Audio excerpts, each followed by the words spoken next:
नमस्कार दोस्तों, मेरा नाम है सागर सोलंकी और आप देख रहे हैं स्पोर्ट्स वर्ल्ड। आज हम बात करने वाले हैं एक ऐसे पावर लिफ्टर की जो बचपन से अंधी थी, पर इसके बाद भी उन्होंने कई इंटरनेशनल मेडल जीते। हम बात कर रहे हैं करमजीत कौर की और जानते हैं इस मोटिवेशनल स्टोरी को एंड तक। नमस्कार। आज हम एक ऐसी कहानी के गहराइयों में उतर रहे हैं जो सिर्फ खेल या जीत के बारे में नहीं है।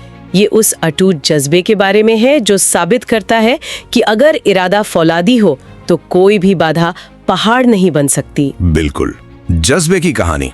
हमारे पास सागर सोलंकी की एक समीक्षा है जिसका शीर्षक है करमजीत कौर, फौलादी नजरिया असंभव कुछ नहीं। जी, तो आज हम इसी समीक्षा के जरिए करमजीत कौर के प्रेरणादायक सफर के सबसे अहम पहलुओं को समझने की कोशिश करेंगे। हाँ, और ये सफर शुरू से ही बहुत खास है। हाँ, और इस कहानी की शुरुआत ही देखिए कितनी असाधारण है।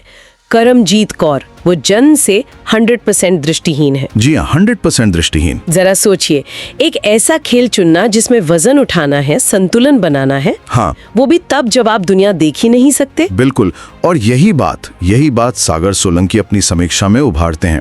देखिए, जहाँ समाज अक्सर दिव्यांगता को देखकर सहानुभूति जताता है ना? हाँ बिल्कुल, एक दया भाव सा रहता है। पर करमजीत उन्होंने उस सहानुभूति को अपनी ताकत बनने नहीं दिया।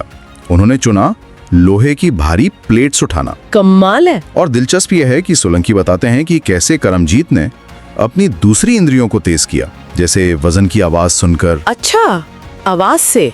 हाँ, बारबेल को महसूस करके, हर लिफ्ट के दौरान अपने शरीर के संतुलन को समझकर।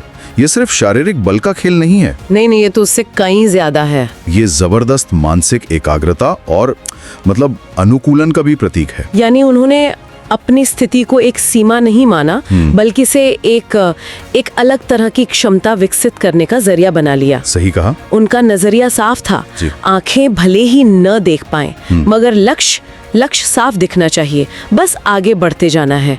समीक्षा में इस बात पर भी जोर है कि ये सफर उन्होंने काफी हद तक अकेले तय किया, बिना किसी खास संस्थागत सहारे के। हाँ, और सोलंकी इसमें एक और परत जोड़ते हैं।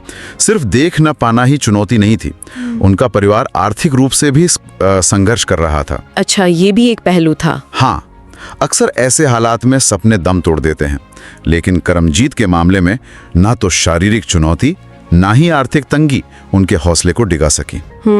ये उनके फौलादी नजरिए का प्रमाण है। जैसा कि समीक्षा का शीर्षक कहता है, ये सिर्फ सकारात्मक सोच नहीं है। नहीं, ये तो एक्शन है। बिल्कुल, ये मुश्किलों के बीच रास्ता बनाने का संकल्प है। और इस संकल्प का नतीजा वाकई हैरान करने वाला है।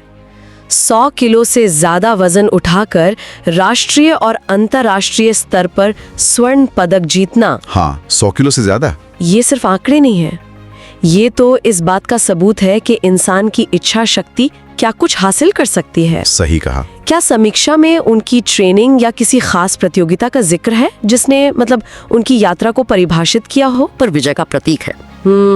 इसके बारे में हम शायद सोचते भी नहीं है। बिल्कुल। सोलंकी शायद ये बताना चाहते हैं कि असली कहानी पदक जीतने में नहीं, बल्कि उस पदक तक पहुंचने के रोजमर्रा के संघर्ष में छुपी है। अच्छा। उन्होंने अपनी तकनीक को सुनने और महसूस करने पर आधारित किया, जैसे बारबेल जमीन से कितनी ऊंचाई पर है, हाँ, या वजन संतुलित है या नहीं। ये सब एहसास पर आधारित था। कमाल है। ये तो बाहरी दृष्टि से ज्यादा अंदरूनी दृष्टि की शक्ति का उदाहरण है। बिल्कुल सही। इसीलिए करमजीत कौर आज सिर्फ एक खिलाड़ी नहीं है, वो तो लाखों लोगों के लिए उम्मीद की किरण बन चुकी हैं। बिल्कुल, सागर सोलंकी की समीक्षा का सार यही है। उनकी कहानी दिखाती है कि सीमाएं अक्सर बाहरी नहीं होती, वो हमारे अंदर होती हैं। हाँ। जब हम अपनी कथित कमजोरियों पर ध्यान देने के बजाय अपनी मौजूदा क्षमताओं पर ध्यान केंद्रित करते हैं, तो असाधारण परिणाम संभव हो जाते हैं। सही बात है। करमजीत ने दुनिया को देखने का एक नया तरीका खोजा, अपनी इच्छा शक्ति और मेहनत के जरिए। सागर सोलंकी अपनी समीक्षा के अंत में एक बहुत गहरी बात कहते हैं। वो लिखते हैं, करमजीत कौर का हौसला उन लाखों लोगों को एक देखने लायक सपना दे रहा है जो शायद दुनिया को अपनी आंखों से नहीं देख सकते।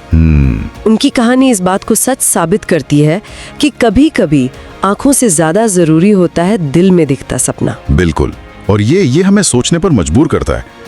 अगर नजरिए को इस तरह बदला जा सके, तो हमारी जिंदगी में और कौन सी मानी हुई कमियां या वो जो हम सोचते हैं कि सीमाएं हैं, हाँ, वो असल में हमारी छिपी हुई ताकत बन सकती हैं। किन दूसरे क्षेत्रों में हम अपनी मौजूदा क्षमताओं को तराश कर उन बाधाओं को पार कर सकते हैं जिन्हें हम अब तक शायद पार करना नामुमकिन समझते आए हैं।